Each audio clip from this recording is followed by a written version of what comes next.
and loyalty, but it didn't work. They laughed at our president and went on with their mission to have a nuclear bomb.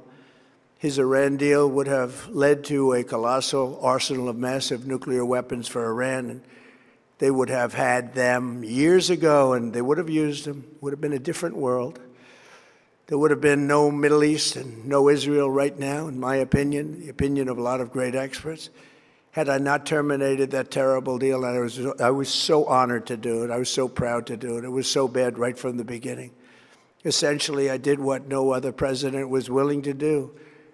They made mistakes, and I am correcting them. My first preference was always the path of diplomacy, yet the regime continued their relentless quest for nuclear weapons and rejected every attempt at an agreement. For this reason, in June, I ordered a strike on Iran's key nuclear facilities, an Operation Midnight Hammer. Nobody's ever seen anything like it. Those beautiful B-2 bombers performed magnificently. We totally obliterated those nuclear sites. The regime then sought to rebuild their nuclear program at a totally different location, making clear they had no intention of abandoning their pursuit of nuclear weapons.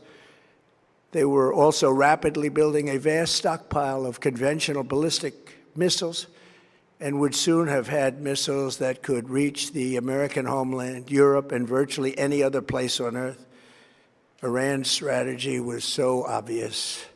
They wanted to produce as many missiles as possible, and they did, with the longest range possible, and they had some weapons that nobody believed they had. We just learned that out. We took them out. We took them all out so that no one would really dare stop them.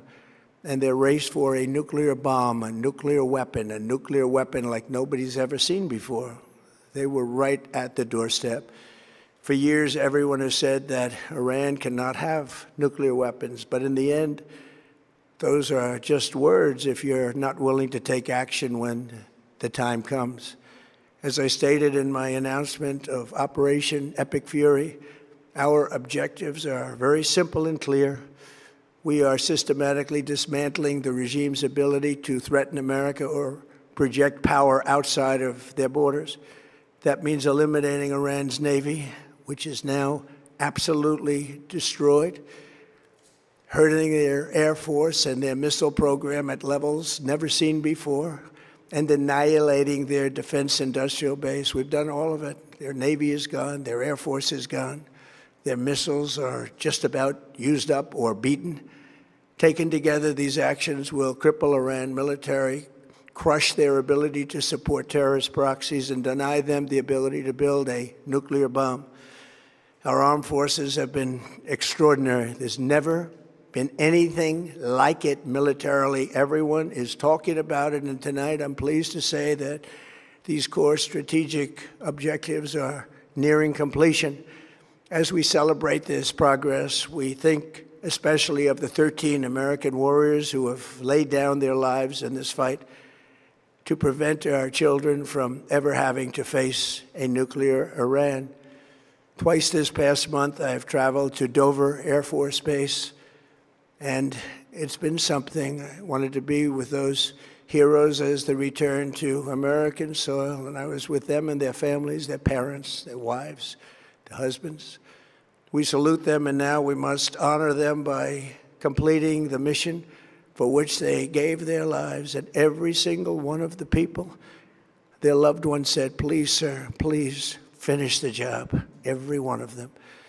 And we are going to finish the job, and we're going to finish it very fast. We're getting very close. I want to thank our allies in the Middle East, Israel, Saudi Arabia, Qatar, the UAE, Kuwait, and Bahrain. They've been great, and we will not let them get hurt or fail in any way, shape, or form. Many Americans have been concerned to see the recent rise in gasoline prices here at home. This short-term increase has been entirely the result of the Iranian regime launching deranged terror attacks against commercial oil tankers in neighboring countries that have nothing to do with the conflict. This is yet more proof that Iran can never be trusted with nuclear weapons. They will use them, and they will use them quickly. It would lead to decades of extortion, economic pain and instability worse than we can ever imagine. The United States has never been better prepared economically to confront this threat. You all know that. We built the strongest economy in history. We're going through it right now, the strongest in history. In 1 year, we've taken a dead and crippled country. I hate to say that, but we were a dead and crippled country after the last administration and made it the hottest country anywhere in the world by far, with no inflation, record-setting investments coming into the United States, over $18 trillion, and the highest stock market ever, with 53 all-time record highs in just 1 year. It all positioned us to get rid of a cancer that has long simmered. It's known as the nuclear Iran, and they didn't know what was coming. They've never imagined it. Remember, because of our drill baby drill program, America has plenty of gas. We have so much gas. Under my leadership, we are #1 producer of oil and gas on the planet, without even discussing the millions of barrels that we're getting from Venezuela. Because of the Trump administration's policies, we produce more oil and gas than Saudi Arabia and Russia combined. Think of that, Saudi Arabia and Russia combined. And that number will soon be substantially higher than that. There's no country like us anywhere in the world, and we're in great shape for the future. The United States imports almost no oil through the Hormuz Strait and won't be taking any in the future. We don't need it. We haven't needed it, and we don't need it. We've beaten and completely decimated Iran. They are decimated, both militarily and economically and in every other way. And the countries of the world that do receive oil through the Hormuz Strait must take care of that passage. They must cherish it. They must grab it and cherish it. They can do it easily. We will be helpful, but they should take the lead in protecting the oil that they so desperately depend on.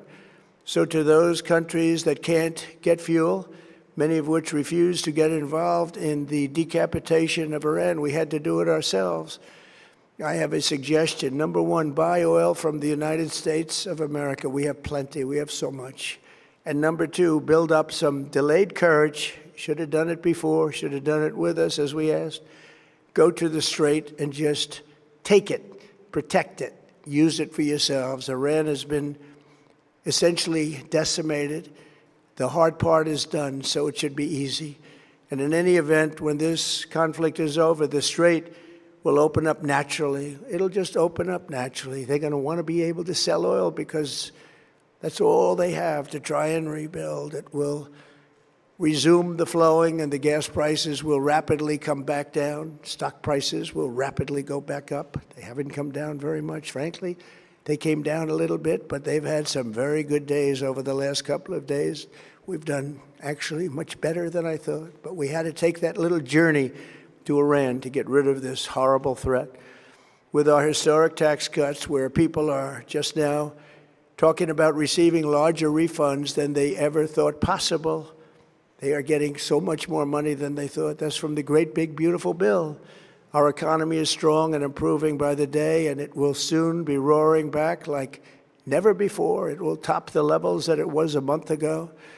I've made clear from the beginning of Operation Epic Fury that we will continue until our objectives are fully achieved. Thanks to the progress we've made, I can say tonight that we are on track to complete all of America's military objectives shortly, very shortly. We're going to hit them extremely hard over the next 2 to 3 weeks. We're going to bring them back to the Stone Ages where they belong. In the meantime, discussions are ongoing. Regime change was not our goal. We never said regime change, but regime change has occurred because of all of their original leaders' death. They're all dead. The new group is less radical and much more reasonable. Yet if during this period of time no deal is made, we have our eyes on key targets. If there is no deal, we are going to hit each and every one of their electric generating plants very hard and probably simultaneously. We have not hit their oil, even though that's the easiest target of all, because it would not give them even a small chance of survival or rebuilding. But we could hit it, and it would be gone, and there's not a thing they could do about it. They have no anti-aircraft equipment. Their radar is 100% annihilated. We are unstoppable as a military force. The nuclear sites that we obliterated with the B-2 bombers have been hit so hard that it would take months to get near the nuclear dust, and we have it under intense satellite surveillance and control. If we see them make a move, even a move for it, we'll hit them with missiles very hard again. We have all the cards, they have none. It's very important that we keep this conflict in perspective. American involvement in World War I lasted 1 year, 7 months, and 5 days. World War II lasted for 3 years, 8 months, and 25 days. The Korean War lasted for 3 years, 1 month, and 2 days. The Vietnam War lasted for 19 years, 5 months, and 29 days. Iraq went on for 8 years, 8 months, and 28 days. We are in this military operation, so powerful, so brilliant, against one of the most powerful countries for 32 days. And the country has been eviscerated and essentially is really no longer a threat. They were the bully of the Middle East, but they're the bully no longer.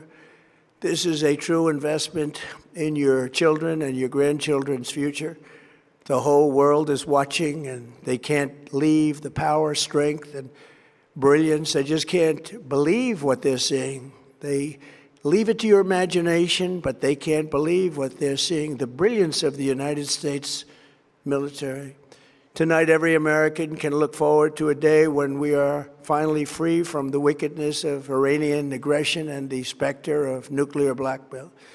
Because of the actions we have taken, we are on the cusp of ending Iran's sinister threat to America and the world. And I'll tell you, the world is watching. And when we do, when it's all over, the United States will be safer, stronger, more prosperous, and greater than it has ever been before. May God bless the men and women of the United States Armed Forces, and may God bless the United States. My fellow Americans, good evening. Let me begin by congratulating the team at NASA and our brave astronauts on the successful launch of Artemis II. It was quite something. It will be traveling further than any manned rocket has ever flown and will very substantially pass the moon, go around it, and come back home from a distance that has never been done before. It's amazing. They are on the way, and God bless them. These are brave people. We want to God bless those 4 unbelievable astronauts. As we speak this evening, it's been just 1 month since the United States military began Operation Epic Fury, targeting the world's #1 state sponsor of terror, Iran. In these past 4 weeks, our armed forces have delivered swift, decisive, overwhelming victories on the battlefield, victories like few people have ever seen before. Tonight, Iran's Navy is gone. Their Air Force is in ruins. Their leaders, most of them, terrorist regime they led, are now dead. Their command and control of the Islamic Revolutionary Guard Corps is being decimated as we speak. Their ability to launch missiles and drones is dramatically curtailed, and their weapons, factories, and rocket launchers are being blown to pieces. Very few of them left. Never in the history of warfare has an enemy suffered such clear and devastating large-scale losses in a matter of weeks. Our enemies are losing, in America, as it has been for 5 years under my presidency, is winning, and now winning bigger than ever before.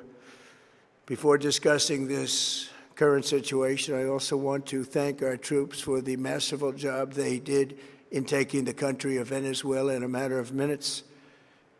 That hit was quick, lethal, violent, and respected by everyone all over the world. After rebuilding our military during my first term, we have by far the strongest military anywhere in the world. And now we're working along with Venezuela and are, in a true sense, joint venture partners. We're getting along incredibly well in the production and sale of massive amounts of oil and gas, the second largest reserves on Earth after the United States of America. We're now totally independent of the Middle East, and yet we are there to help. We don't have to be there. We don't need their oil. We don't need anything they have, but we're there to help our allies.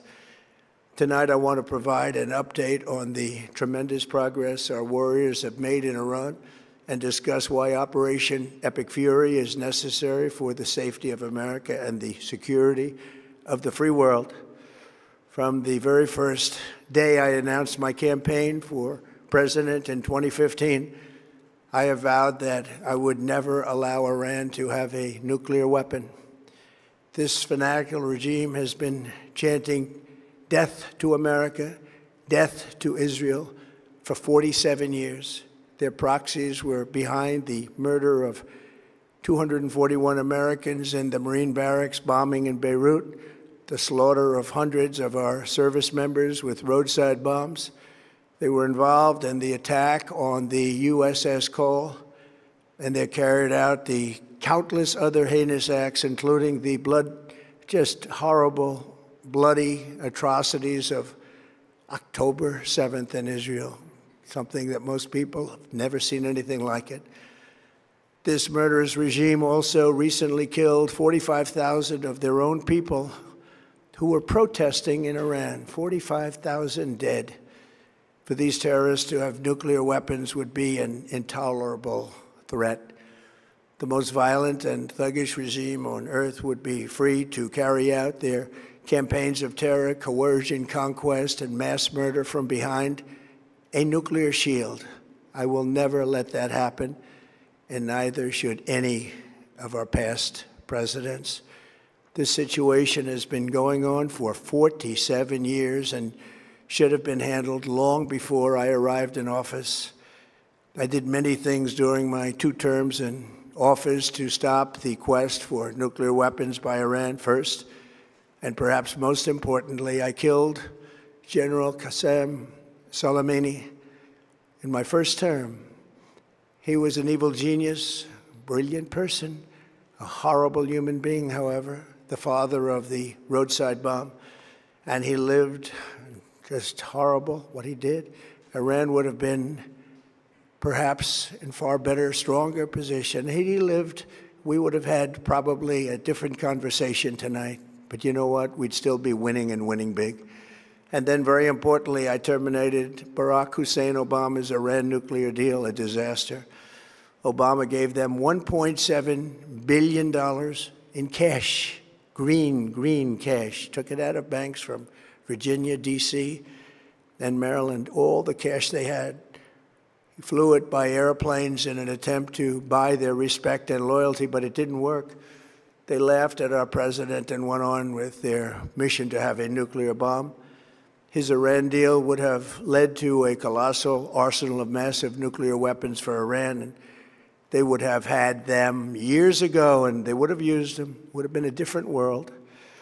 There would have been no Middle East and no Israel right now, in my opinion, the opinion of a lot of great experts, had I not terminated that terrible deal. And I was so honored to do it. I was so proud to do it. It was so bad right from the beginning. Essentially, I did what no other president was willing to do.